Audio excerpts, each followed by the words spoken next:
In this video, we'll go through the quick and easy process of installing Velocity SU-Matic lathe tooling for Okuma machines. These high-quality tool holders are built for precision and durability, and proper installation ensures the best performance from your tool holders.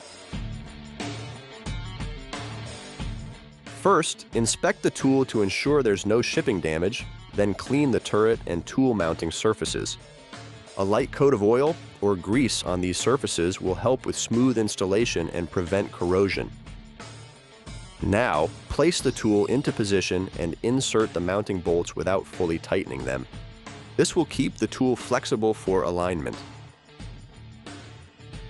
Next, firmly press the tool against the front reference plate to make sure it's properly seated. Once aligned, tighten the first bolt.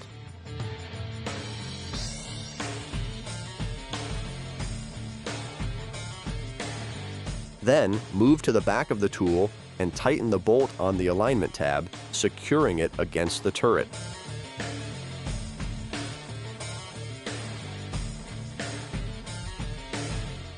Finally, hand tighten the second, third, and fourth bolts to lock everything in place.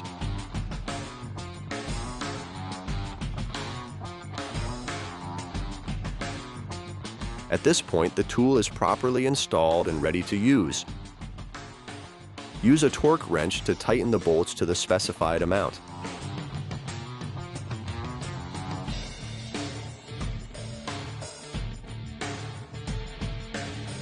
And that's it.